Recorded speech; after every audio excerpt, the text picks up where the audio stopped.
ఈ program Joyce Meyer ministries partners మరియు friends ద్వారా స్పాన్సర్ చేయబడింది.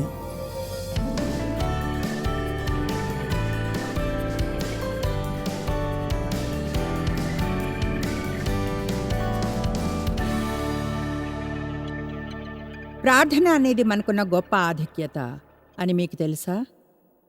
అది ఏదో ఒక డ్యూటీనో లేక బాధ్యతో కాదు, ఏమీ లేక చివరిగా చేసే ప్రయత్నమూ కాదు. అలా కాదు, తెలిసిన ప్రతిదీ చేశాను, ఇక బహుశా మిగిలింది ప్రార్థన ఒక్కటే. ప్రార్థన అనేది మన రక్షణ క్రమంలో ముందుగా ఉండాలి. అయితే మీకు విశ్వాసం ఉండాలి, అలాగే ప్రార్థనా శక్తిలోనూ దేవుడు వింటున్నాడన్న నమ్మకం ఉండాలి. ఒకవేళ మీకు వెంటనే అద్భుతమైన విడుదల లాంటిది ఏదైనా దొరక్కపోయినా మీరు నమ్మాలి, ప్రార్థించినప్పుడు దేవుడు మీ జీవితంలో క్రియ చేస్తాడని, సరైన సమయంలో మార్పుని చూడగలరని. చాలామంది ఆశ్చర్యపోతారు ప్రార్థించే సరైన విధానం ఏమిటి అని. శిష్యులు కూడా సరిగ్గా ఇదే ప్రశ్న వేశారు. లూకా అధ్యాయం 11లో వాళ్ళు అన్నారు, ప్రభా మాకు ప్రార్థించడం నేర్పు అని. యేసు అన్నాడు, మీరు ప్రార్థించినప్పుడు ఇలా ప్రార్థించండి, పరలోకమునందున్న మా తండ్రి, నీ నామము పరిశుద్ధపరచబడునుగాక, నీ రాజ్యం వచ్చునుగాక, మాకు కావలసిన అనుదిన ఆహారము మాకు దయచేయుము, మేము మాకు అచ్చి ఉన్న ప్రతివాన్ని క్షమించుచున్నాము కనుక మా పాపములను క్షమించుము, మమ్మల్ని శోధనలోకి తేకము. ఆమేన్. అదంతా చెప్పడానికి 30 సెకండ్లు పట్టింది. ప్రపంచంలో ఉన్న దాదాపు ప్రతి వర్గం ఈ ప్రార్థన చేస్తుంది. ఈరోజు ఇక్కడున్న వారిలో ఈ ప్రార్థనను గుర్తించిన వారు ఒక్కరూ ఉండరు. 40 ఏళ్ల నా బోధనల్లో ప్రభు ప్రార్థన మీద ఎన్నడూ బోధించలేదు. ఉదయాన నేను వాకింగ్ చేస్తూ ప్రార్థిస్తాను. ఎందుకో నాకు తెలియదు, కానీ నడిచేప్పుడు గొప్ప అభిషేకించబడ్డ క్రియేటివ్ ఐడియాలు వస్తుంటాయి. ఓ 2 వారాల క్రితం నేను ప్రభు ప్రార్థన చేస్తున్నాను. దేవుడు దాన్ని విడిగా తీసి చూపించినట్లయింది. ఈ ప్రార్థన నిజంగా ఎంత అద్భుతంగా శక్తివంతమైనదో. ఈ ప్రార్థన మీద బోధన తప్పనిసరిగా చేయాలని నాకు గట్టిగా అనిపించింది. ఈరోజు ఈ బోధన విన్న తర్వాత మీరెన్నడూ మనం ప్రభు ప్రార్థన అని చెప్పే ప్రార్థన చేయరు. అలాగే ఇది మీకు ఏదో గొప్ప డీల్గా అనిపించదు ఇప్పుడు అనిపించిన దానికంటే. కనుక మనందరం కలిసి ప్రార్థన చేద్దాం, దాన్ని స్క్రీన్ మీద చూపిస్తాం. రెడీగా ఉన్నారా? చెప్పండి. పరలోకమందున్న తండ్రి, నీ నామం పరిశుద్ధపరచబడునుగాక, నీ రాజ్యం వచ్చునుగాక, పరలోకమందున్నట్లే నీ చిత్తము నెరవేరునుగాక. మా అనుదిన ఆహారం మాకు దయచేయము, మేము మాకు అచ్చి ఉన్నవాన్ని క్షమించుచున్నాము కనుక మా పాపములను క్షమించము, మమ్మను శోధనలోకి తేకము. ఎందుకంటే ఈ రాజ్యము, ఈ శక్తి, మహిమ అంతా నిరంతరం నీవే కనుక. ఆమేన్. ఇప్పుడు పరలోకంలో ఉన్న మన తండ్రి, నేను దాని మీద పని చేయకుంటే ఎన్నడూ కూడా రాత్రంతా ఈ ప్రార్థనలోని మొదటి వాక్యం గురించి మాట్లాడుతూ గడపగలను. చూడండి, మన తండ్రి, దేవుడు మన తండ్రి, మన తండ్రి. ఇది ప్రత్యేకంగా యాబ్సెంట్ అయిన తండ్రి కలిగిన వారికి ఒక శుభవార్త, లేదా లేని వారికి, లేదా ఇంకా హీనంగా చెడు తండ్రి ఉన్నవారికి. నిజంగా అనుకుంటాను, గతంలో నేనున్న పరిస్థితి మీలో చాలామందికి అవే పరిస్థితులు ఉండేవి. ఎదిగేప్పుడు అవమానపరచబడ్డారు, ప్రేమించబడలేదేమో, లేదా ఎవరో మీ మీద ఎప్పుడు అరుస్తుండేవారేమో, మిమ్మల్ని కొట్టేవారేమో, అన్యాయంగా దండించడం, లేదా నాలాగా సెక్షువల్గా అబ్యూస్ చేయబడ్డారేమో. అయితే నాకు యాబ్సెంట్ తండ్రి ఉంటే ఎంతో మెరుగ్గా అనిపించేది నాకున్న లాంటి తండ్రి ఉండే కంటే. కనుక నేను చెప్పాలన్నా కూడా ఈ భూమి మీద ప్రేమించే తండ్రి ఎలా ఉంటాడో ఊహించను కూడా ఊహించలేను. నిజంగా ఇప్పుడు మీలో ఎవరికైతే గొప్ప తండ్రి ఉన్నాడో మీరాయన్ని అభినందించాలి. మీరెంతగా ఆయన్ని అభినందిస్తారో ఆయనకి చెప్పాలి. అలాగే ఆయన మిమ్మల్ని ఏ విధంగా పెంచారో దానికి ఎంతో కృతజ్ఞతగా ఉన్నామని తెలియచేయాలి. ఎందుకంటే మనలో అందరికీ జీవితంలో అవకాశం రాలేదు కనుక. అయితే దేవుడు మనకు ఎల్లప్పుడూ ఏదైనా ప్రతిదీ మనం సహజంగా మిస్ అయిన దానిలా అవ్వాలని అనుకుంటాడు. కీర్తనలు 27:10 చెప్తుంది, నా తల్లి తండ్రి ఇద్దరూ నన్ను విడిచినా కూడా యెహోవా నన్ను తన బిడ్డగా తీసుకుని చేరదీయును అని. ఏమిటో గెస్ చేయండి. మీ అందరికీ ప్రేమించే తండ్రి ఉన్నాడు. నా తండ్రి నన్ను ప్రేమిస్తాడు. ఆ మాట గట్టిగా చెప్పండి. నా తండ్రి నన్ను ప్రేమిస్తాడు. ఆమేన్. బైబిల్లో 63 వచనాలున్నాయి దేవుడు తండ్రిగా ఉండే విషయాన్ని తెలియచేసేవి. వాటిలో కొన్నిటిని చూద్దాం. మొదటి కొరింథీ 8:6 న్యూ అమెరికన్ స్టాండర్డ్ చెప్తుంది, మనకు ఎంతోమంది ఉన్నారు, అయినా మనకు దేవుడు ఒక్కడే ఉన్నాడు. ఆయన నుండి సమస్తము కలిగెను. ఆయన నిమిత్తము మనమున్నాము. నాకు అది ఇష్టం. ఆయన నిమిత్తము మనమున్నాము. ఆయన నిమిత్తము మనమున్నాము. ఆయన నిమిత్తము మనమున్నాము. ఆమేన్. ప్రభువు ఒక్కడే, ఆయన యేసుక్రీస్తు. ఆయన ద్వారా సమస్తము కలిగెను. మనము ఆయన ద్వారా కలిగిన వారము. ఇప్పుడు రోమా 11:36 నాకెంతో ఇష్టం. నాకు రోమా 11:36 అంటే ఇష్టం. కొన్నిసార్లు ఈ వచనాన్ని చూస్తుంటా, గతవారం కూడా చూశాను. దాన్ని చూస్తే ఎలా అవుతానంటే నా తల్లి షేక్ చేస్తాను. అది అంత శక్తివంతమైనది. రోమా 11:36 ఆయన మూలమునను, ఆయన ద్వారాను, ఆయన నిమిత్తమును సమస్తము కలిగినవి. సమస్తమును ఆయనతో, ఆయన ద్వారా కలుగును గనుక మన తండ్రి అయిన దేవుడు సమస్తమునకు మూలము. మనకు కావలసిన ప్రతిదీ ఆయనలో చుట్టబడి ఉంది.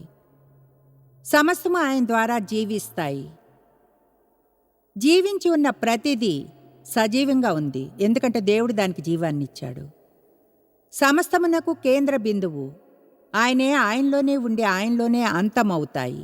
యుగముల వరకు ఆయనకు మహిమ కలుగునుగాక. ఆమేన్. ఇప్పుడు ఈనాటి ఈ సందేశం కొంచెం ఎక్కువ ఆధ్యాత్మికంగా అనుకున్నా కూడా ఇదెంతో ప్రాక్టికల్ అయినది.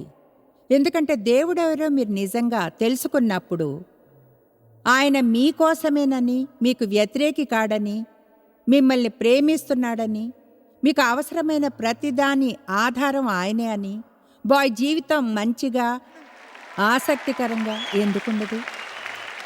మిమ్మల్ని ప్రేమించే తండ్రి మీకున్నాడు. ఆయన బిడ్డల విషయానికి వచ్చినప్పుడు ఎవరు ఆయన మార్గంలో రాకుండా ఉండడం మంచిది. ఆయన నుంచి, ఆయన ద్వారా, ఆయన నిమిత్తమే సమస్తము ఉన్నాయి. వేరుగా చెప్పాలంటే అదంతా కేవలం ఆయన గురించే కాదంటారా? అంతా ఆయనే అనడానికి బదులుగా అంతా మన గురించే అన్నప్పుడే సమస్యలో పడతాం.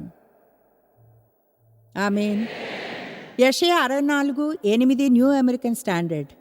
అయితే ఇప్పుడు యెహోవా నీవే మాకు తండ్రివి. మేము జిగటమన్ను, నీవు మాకు కుమ్మరివాడవు. హహ. మేము మట్టిమి, నువ్వు మాకు కుమ్మరివాడవు. మనం మట్టిమి.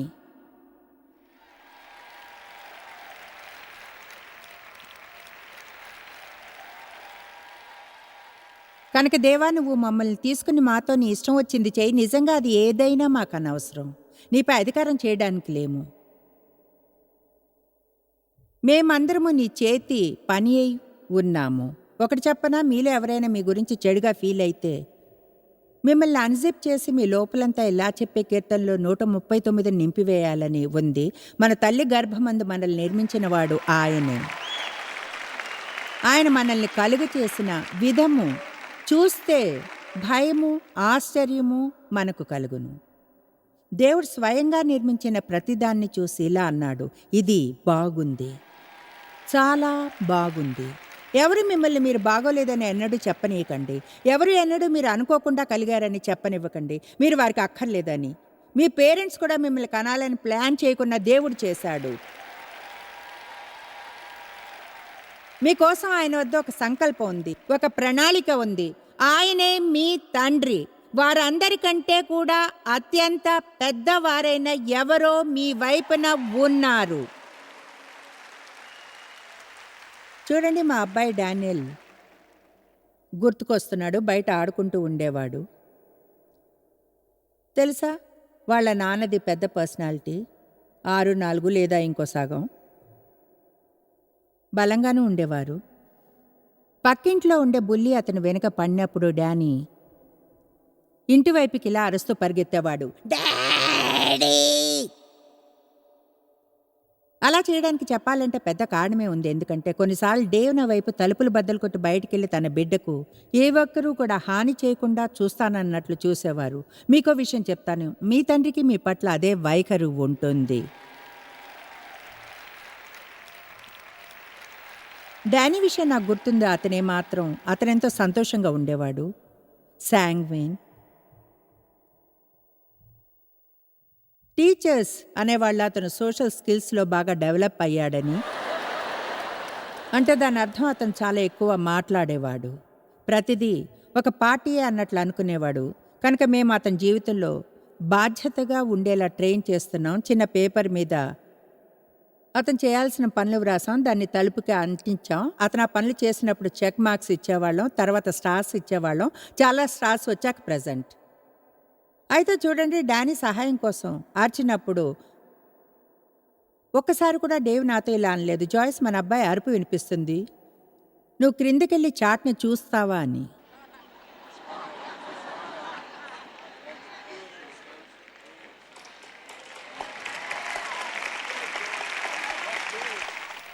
కమాన్, సహాయం అవసరమైనప్పుడు మీ తండ్రి, మీ డాడీ దేవుడు మీకు సహాయం చేయడానికి ముందు మీకు అన్ని చెక్ మార్క్స్ సరిగ్గా వచ్చాయా లేదా అని చూడడానికి వెళ్ళాడు. ఆయన మీ తండ్రి మిమ్మల్ని ప్రేమిస్తున్నాడు. అది సౌఖ్యంగా ఉండడం లాంటిదే. ఎంతమంది దగ్గర వెచ్చగా ఉండే బ్లాంకెట్ ఉంది? ఈ ప్రార్థనలోని ఈ భాగం నాకు ఇలానే అనిపిస్తుంది. ఎలా అంటే, నిజం చెప్పాలంటే సెక్షువల్ అబ్యూస్ వల్ల నా జీవితం అంతట్లో ఒక్కసారి కూడా నేను నా తండ్రి తోడ మీద సౌఖ్యంగా కూర్చోవడం నాకు గుర్తులేదు. నేను మిస్ అయిన విషయాలు ఎన్నో ఉన్నాయి, మీరు మిస్ అయినవి. మనకు అసలు తెలీదు మనం ఏం మిస్ అయ్యామో, ఎందుకంటే వాటికి రిఫరెన్స్ ఇవ్వడానికి ఫ్రేమే లేదు. దేవుడు మీకు రెట్టింపు ఫలితాన్ని ఇస్తాడు. మీరు మిస్ అయిన దేనికైనా రెట్టింపు ఫలితం.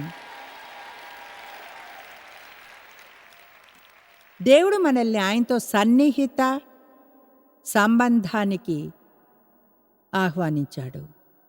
ఇర్మియా 3:19. నేను బిడ్డలలో, దేవుడు ఇక్కడ ఇర్మియా ద్వారా చెప్తున్నాడు, నిన్నెట్లు ఉంచుకొని రమ్య దేశమును జనముల స్వాస్థ్యములలో రాజకీయ స్వాస్థ్యమును నేనెట్లు నీకిచ్చేదని అనుకొంటివి. తరువాత అన్నాడు, నీవు నా తండ్రి అని నాకు మొరపెట్టి నన్ను మానవనుకుంటును గదా. 2 కొరింథీ 6:18. మీకు తండ్రినై ఉందును, మీరు నాకు కుమారులను కుమార్తెలను అయి ఉందురని సర్వశక్తిగల ప్రభు చెప్తున్నాడు. చివరిగా 1 రోమా 8:15. ఏలైనగా మరల భయపడుటకు మీరు దాస్యపు ఆత్మను పొందలేదు గాని దత్తపుత్రాత్మను పొందితిరి. ఆ ఆత్మ కలిగిన వారమై మనమిలా మొరపెడుతున్నాం, ఆబా తండ్రి. ఆబా అనేది ఒక అరామిక్ పదం. ఇంగ్లీష్లో దాన్ని వర్ణించాలంటే అంటారు డాడీ. ఆబా తండ్రి, డాడీ దేవుడు. ఆమేన్. తండ్రులు ఏం చేస్తారు? వాళ్ళు ఏర్పరుస్తారు, పోషిస్తారు, ట్రైన్ చేస్తారు, సౌకర్యాన్నిస్తారు, ప్రోత్సహిస్తారు, వాళ్ళు సరిదిద్దుతారు. అయితే వాళ్ళు చేసే ప్రతిదీ మన మంచికే చేస్తారు. బిడ్డగా ఉన్నప్పుడు కష్టంగా ఉంటుంది. పేరెంట్స్ చెప్తే నాకు తెలుసు నీకు ఇప్పుడు అర్థం కాదని, నీ మంచికే అని. వాళ్ళు మనల్ని దండించినా లేక మనకు కావాల్సింది ఏదైనా తీసినా, ఇది నేను నీ మేలుకే చేస్తున్నాను, నీకు అది అసలు అర్థం కాదు. దేవునితోనూ అలానే ఉంటుంది. కొన్నిసార్లు మనం చేయాలనుకున్న కొన్ని పనులను చేయనివ్వడు. అది మన మంచి కొరకే. మనం దాన్ని నమ్మాలి. మన బిడ్డలు మనల్ని నమ్మాలనుకున్నట్లే. ఇప్పుడు అది ఎవరో నాకు తెలీదు, లేదా ఎంతమందో కూడా తెలీదు, లేదా ఈరోజు ఎక్కడున్న వారిలో ఒకవేళ టీవీలో ప్రోగ్రాం చూస్తున్నా, నేను చెప్పగలను ఏమనంటే, కొంతమంది జీవితాలు పూర్తిగా సంపూర్ణంగా మారబోతున్నాయని, దేవుడే మీ తండ్రి అని, దేవుడే మీ డాడీ అని ఈరోజు అర్థం చేసుకోవడంలో సరైన చోట ఉంచబడతాయి. మీ డాడీ దేవుడు.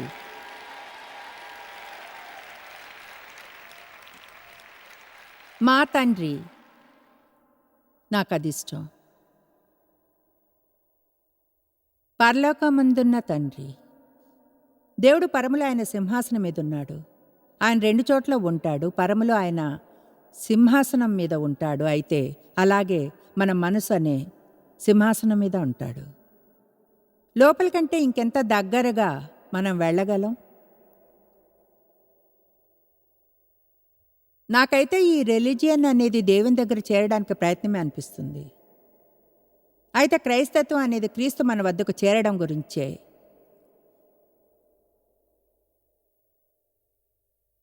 మీలో నివసిస్తాడు మీరు విశ్వాసి అయితే. నాలోని క్రీస్తు మహిమకు నిరీక్షణ. మనం సర్వశక్తి సంపన్నుడికి గృహాలం.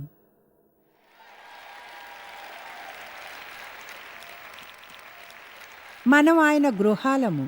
బైబిల్ 2 కొరింథీ 3:16లో చెప్తుంది, ఏకమైన ఒక శరీరంలా మరియు వ్యక్తిగతంగా మనం దేవుని గృహము అని. మీరింటికి వెళ్ళినప్పుడు యేసుని మీతో పాటు తీసుకుని వెళ్ళండి. ఎందుకంటే ఆయన అన్నాడు, మిమ్మల్ని ఎన్నడూ విడువను ఎడబాయను అని.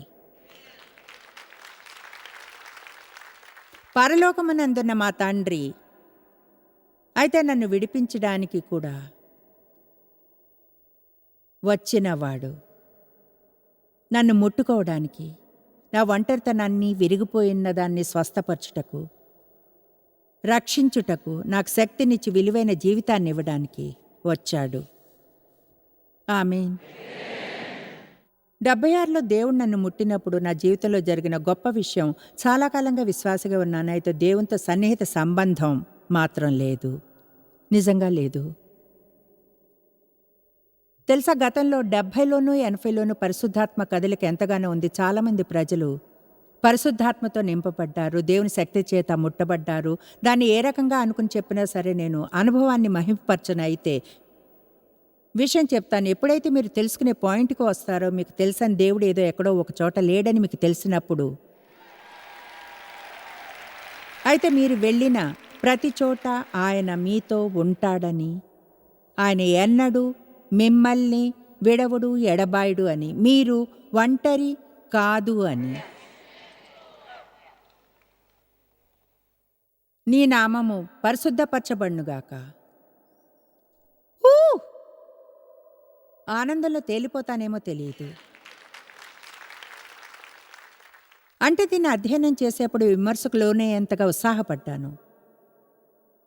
ఒక విషయం చెప్పనా, అంటే ఇది ఎంతో ప్రేమ మరియు గౌరవంతో మనం ఎంతగానో విన్నాం దేవుని ప్రేమను గురించి, కృపను గురించి, దయను గురించి. నేనెప్పుడు దీన్ని బోధిస్తూ ఉంటాను. అయితే చూడండి, మనం దేవుని పవిత్రతను గురించి కూడా వినడం మంచిది. దేవుని తీర్పును గురించి వినడం, దేవుని భక్తిపూర్వకమైన ప్రేమను గురించి. ఒకవేళ అది కానీ తిరిగి చర్చికి రాకుంటే మనం జీవిస్తున్న ఈ సమయంలో గంభీరమైన సమస్యలో ఉన్నామని. ఆమేన్. అవును, దేవుడు ప్రేమిస్తున్నాడు. ఆయన ప్రేమిస్తున్నందునే మనం శ్రేష్టమైన గొప్ప జీవితాన్ని జీవించగలం. ఏదోలా జీవించనక్కర్లేదు. పరిశుద్ధాత్మ శక్తి మనకుంది. మనకేవో కొన్ని గూస్ బంప్స్ ఇవ్వడానికో, లేక ప్రార్థించడానికో, ఫన్నీ భాషనివ్వడానికో కాదు. పాపాన్ని జయించగలిగే పరిశుద్ధాత్మ శక్తి మనకుంది. అలాగే దేవుని మహిమ కోసం జీవించడానికి. నేను మీకు ఇప్పుడే చెప్పగలనేమో ఏమనంటే, ఇప్పటి నుంచి ఈ సందేశం బలహీనమైన మనసు కలవారికి కాదు. చూడండి, ఇది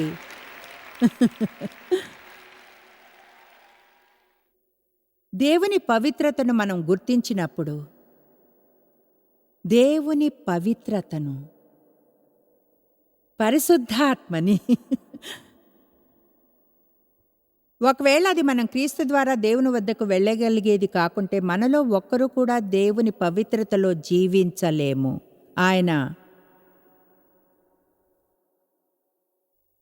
ఆయన భయం కలిగిన భక్తిని తెలుసుకున్నప్పుడు మనం భయం మరియు భక్తిపూర్వకమైన ప్రేమతో నిండి ఉంటాం.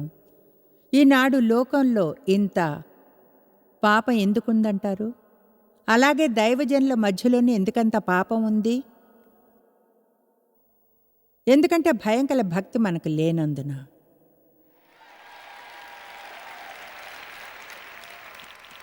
మనం దేవుడంటే భయపడాలని సలహానివ్వడం లేదు. దేవుడు నన్ను గాయపరుస్తాడని భయపడను. ఆయన నా తండ్రి, నన్ను ప్రేమిస్తున్నాడని తెలుసు. అయితే ఆయనంటే భయపడాలి. ఆయన మన బడ్డీ కాదని మనం అర్థం చేసుకోవాలి. ఆయన దేవుడు, పవిత్రమైన దేవుడు. ఆయన దేవుడు ఇలాగానంటే ఇది చేయండి మీకు మంచి జీవితం ఉంటుందని చేయండి, కానీ చేయరు. మీరు కానీ ఇది చేస్తే దేవుడు మీరు పొందాలి అనుకున్న జీవితాన్ని మీరు పొందలేరు. ప్రతి మనిషి చివరికి తానుగా దేవునికి లెక్క చెప్పాలి. ప్రతి మనిషి, మనలోని ప్రతి ఒక్కరూ దేవుని ముందు నిల్చొని మనంగా దేవునికి లెక్క అప్పచెప్పాలి. ఇదేదో గుచ్చడం లేదా భయపెట్టే బోధన కాదు. ముందే చెప్పాను, ఈరోజు చెప్తున్నాను. దేవుడు మిమ్మల్ని ప్రేమిస్తున్నాడని, ఆయన దయ నిత్య నూతనమైనదని, దేవుని కృప మనకు ఎల్లప్పుడూ దొరుకుతుందని. అయితే దేవుడంటే బిజినెస్. బహుశా ఇది కొంచెం సరి అయ్యే సమయం అనుకుంటాను. మనం సేవించే దేవుని గురించి మరింత గంభీరంగా అయ్యే సమయం అనుకుంటాను. ఈరోజు మనం ఈ భూమి మీద జీవించి ఉన్నా మన సత్యమే ఖచ్చితంగా ఒక సంకల్పం ఉందని, మనం ఊరికే కూర్చుని ఉండకుండా మిగతా ప్రపంచమంతా మరణించి నరకానికి వెళ్ళడం చూస్తూ మనం మరొక ఆశీర్వాదాన్ని పొందాలి అంటాడు.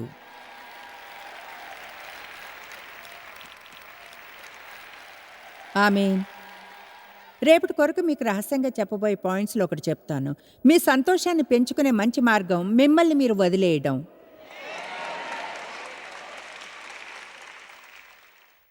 దీన్ని నా కోసం చేయడానికి రాలేదు. ట్రై చేసినా సంతోషంగా ఉండలేను. దేవుడు అగ్నిని దహించేవాడని మనం మర్చిపోయామా? మన దేవుడు అగ్నిని దహిస్తాడు.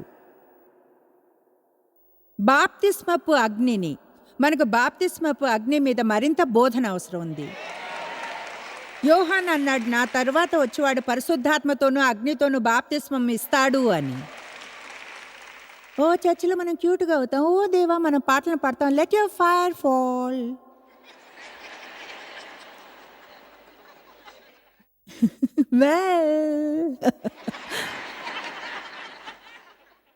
దేవుని అగ్ని మీ జీవితంలోనికి వచ్చినప్పుడు ఏం జరుగుతుందో చెప్పగలను. ఆయన స్వభావంతో సరిగా లేని ప్రతిదాన్ని ఆయన కాల్చివేస్తాడు. తర్వాత మిగిలింది ఏమైనా దాన్ని ఆయన మహిమ కోసం కాల్చివేస్తాడు.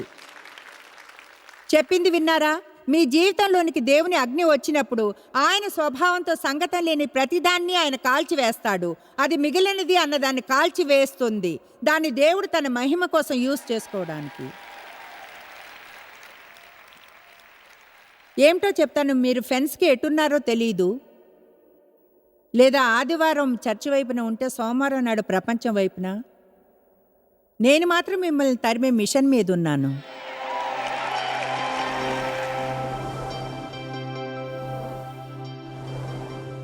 ఓ ప్రార్థన నిజంగా అద్భుతమైన గౌరవం. ముందుగా ఉండవలసింది కూడా ఇదే. ప్రతి పరిస్థితిలోనూ చేస్తాం, ఎన్నడూ చివరిదిగా కాదు. దేవుడు ప్రార్థన వింటాడని నమ్మాలి, ఎందుకంటే ఆయన మనల్ని ప్రేమించే తండ్రి. మీరు ఎన్నడూ తెలుసుకోలేనంతగా జాయిస్ మేరీ మినిస్ట్రీస్లో మీరు మాకెంతో ముఖ్యం. మిమ్మల్ని అభినందిస్తున్నాం. మా ప్రపంచ వ్యాప్తపు మినిస్ట్రీ సాధ్యం అయ్యేలా చేసే మా ఫ్రెండ్స్ మరియు పార్ట్నర్స్ కి థ్యాంక్స్. అందరూ కలిసి ఆకలిగొన్న వారికి భోజనం పెడుతున్నాం, బీదలకు బట్టలు ఇస్తున్నాం, సువార్తను దేశాలకు చాటుతున్నాం. మమ్మల్ని కాంటాక్ట్ చేయండి లేదా joycemery.orgని ఈ రోజే విజిట్ చేయండి. మీ ప్రార్థన విన్నపాలను కొరకు, అలాగే మరిన్ని సాధనాలను గురించి తెలుసుకోండి. జాయిస్ మేరీ షెడ్యూల్ని చూసి భాగస్వామిలో భాగమవ్వండి, క్రీస్తు ప్రేమను ప్రపంచమంతటా పంచుకోవడానికి.